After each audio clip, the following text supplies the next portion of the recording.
It's Monday, everyone. Don't question it. It's Monday, which means Mythworld's Part 2 is here. Now, an acceptable question is whether or not this should actually be Mythworld's Part 3, as months ago, we covered the myth characters, which are heavily associated with what's to follow, and now a couple weeks back, we saw the release of Part 1 of Mythworld's here. That is still kinda technically really Part 2, but whatever the case, we've got plenty more to showcase and discuss from within this incredible mod, as this team just continues to be hard at work, adding more and more each passing day, from unique alchemy recipes to some new NPCs. It seems to me that even Part 3 here won't even be enough to cover all that this mod has to offer still, and that's saying something. Cause for those of you who've been following along with this journey through myth, you know that Part 1 had us on a whole new island full of peaches, filled our bellies to the absolute brim with countless unique foods, and even introduced new sources of and crafts for food itself, mostly in the form of gourds, mind you. It was a lot, and yet it barely scratched the surface, as a whole new set of special pills still await our use, and they will be stemming from this new structure, the Alchemy Furnace. Remember now, to access the Myth tab, you need to craft the Myth Words book via a shadow manipulator. And but one quick note before we list off the pills, very specific materials are needed for every item to follow, and any mistake, no matter how small, spells disaster, so you best be mindful. Oh, and I guess I should remind you that while you're cooking anything within this alchemy furnace, it's going to be throwing off crazy amounts of heat, so be mindful there. But the first pill on the menu is the cold resistance one. An inedible pill at that, as yes, some of what will be shown today can be eaten, while others just simply have effect just by being in your inventory. But the pill will cost you an ancient guardian horn, a fern, a red gem, and niter, all for the ability to become immune to freezing, as having a cold resistance pill in your inventory will lock your temperature at 10 degrees. Very nice. My only issue with this pill and the other resistance pills to follow is that they just last too long, unfortunately. But I digress. The next pill is also of the inedible sort and is the heat resistance variant of the bunch, and I'm sure the name gives it away. However, at the cost of yet another guardian horn, the same fern and niter combo, and but a blue gem this time around, we can be fully immune to overheating as well as any source of fire damage in the game for as long as the pill rests within our inventories. Not bad, especially considering the cost of these things, as this next one and plenty to follow are going to cost us an arm and a leg as well, folks. But the dust resistance pill comes next, and as you can see,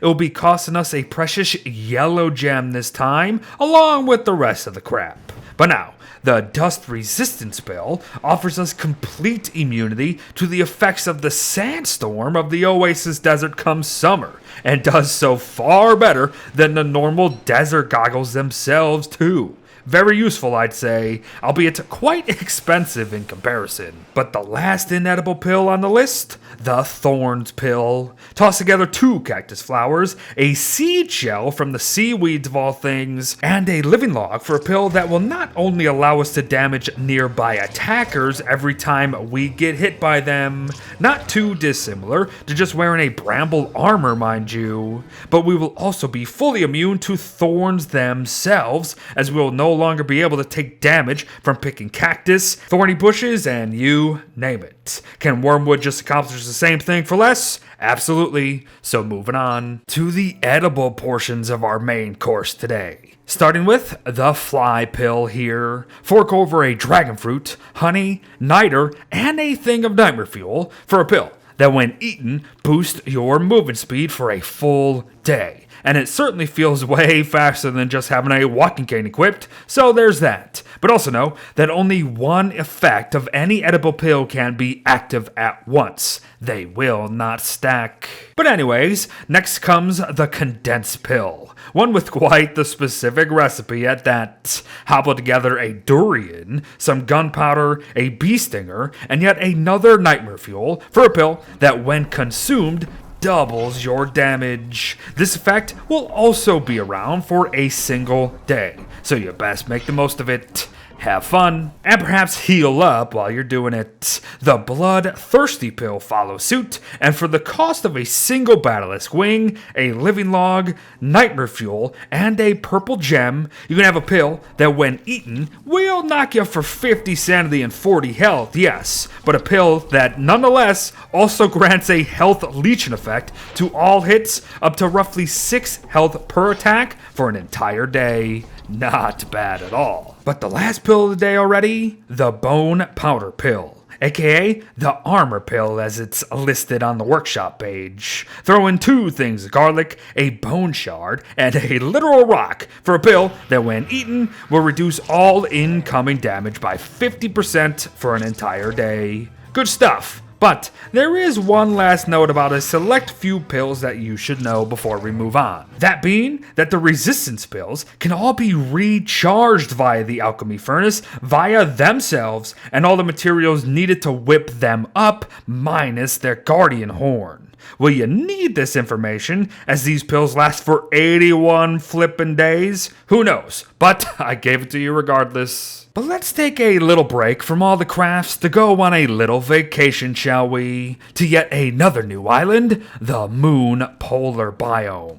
Just like the Peachtree Utopia Island, this awesome looking formation can be found anywhere out on the water, and the only way to really know where it is for certain is to play one of the newer myth characters that we haven't yet discussed. So we're just going to be having to find it the old-fashioned way. Let us set sail. And you'll actually know that you're getting close, as not only will we begin to see snowfall occurring around the island, it is constantly snowing while we're on the island itself. Furthermore, even though the Moon Polar Biome bears striking resemblance to the lunar islands, there will be no need to manage enlightenment as we stumble around in the cold, as you can see. But why do such a thing when we've got Shang-Yi to offer their palace and wares to us? On its own portion of the island rests the Moon Palace, and within we can find and interact with its owner named Shang-Yi. One of 2 NPCs we'll be mentioning here today.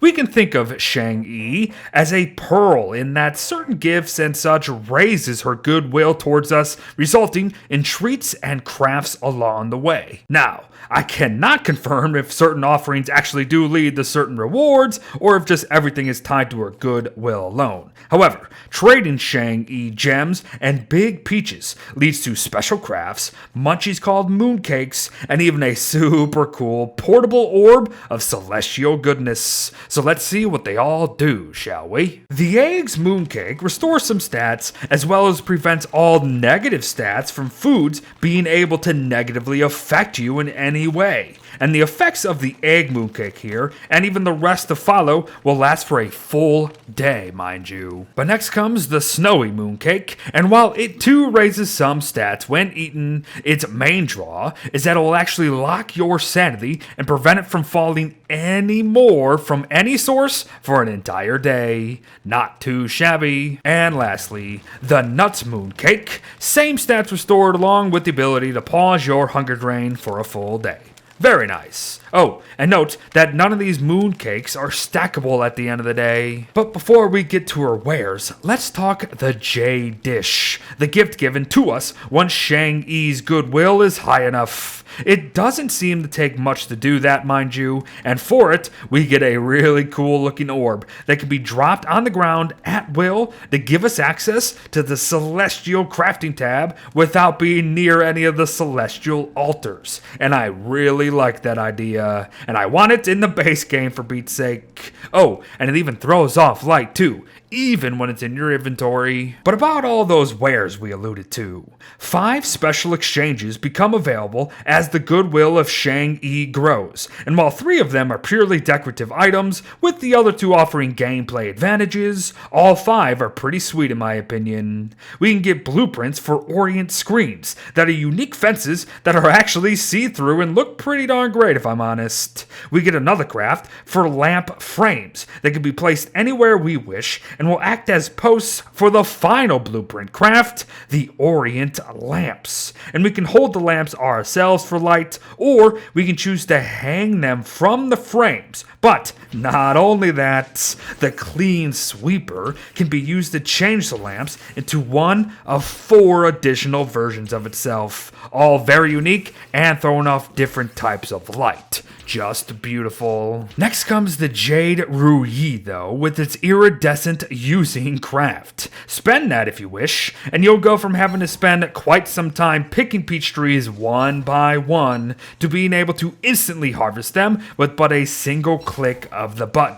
Careful now, though. Krampus will view this as stealing and will not take kindly to how easily you're making off with these peaches, especially when this Ruyi gives you a far better chance of big peaches to boot. But finally, the Moon Sachet, an item that seemingly does nothing when you first craft it via what you see before you, and you know what? It does do nothing, actually. At least up until the proper night, that is. As come a full moon, lunar light will shine down on it, similar to the Moonstone event, and after a couple seconds, the sachet will activate, allowing us to bind it to ourselves. Do so, and then click on the new icon at the right there, and enjoy access to an additional set of inventory for up to 10 days. Then, it's going to be needing another full moon to activate.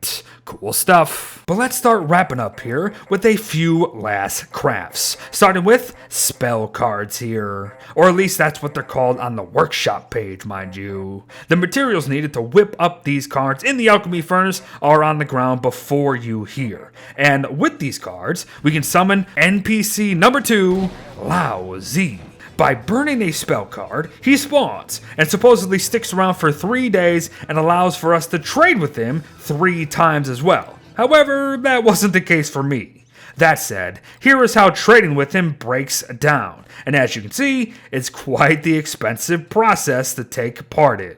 Some of these are myth character exclusives and such, but all I care about today is the banana fan, as it's part of these final segments here. For you see, the fan can be used all the same as a luxury one in putting out fires and such. However, use of it can also instantly complete Alchemy Furnace crafts, like the copper gourd here. The copper gourd is a portable inventory, which is absolutely lovely. However, it also boasts an awesome spell that transfers anything collectible within its radius right into the gourd instantly. Amazing stuff. But finally, the big banana fan. Essentially a luxury fan and a weather pane in one for short. Yup. That's all she wrote. Oh, it does cause rain upon use to, and has unlimited uses, along with doing exactly what the banana fan does, just better. So, there's that. And there you have it, everyone. Even more to do with Mythworlds. And by frickin' golly, we aren't even done yet.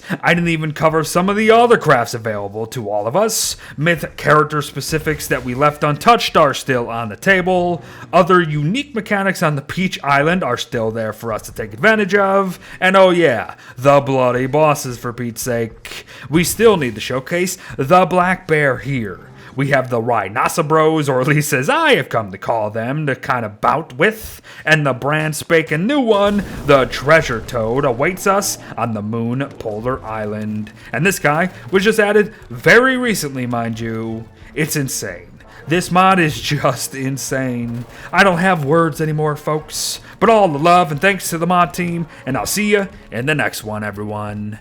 Bye-bye.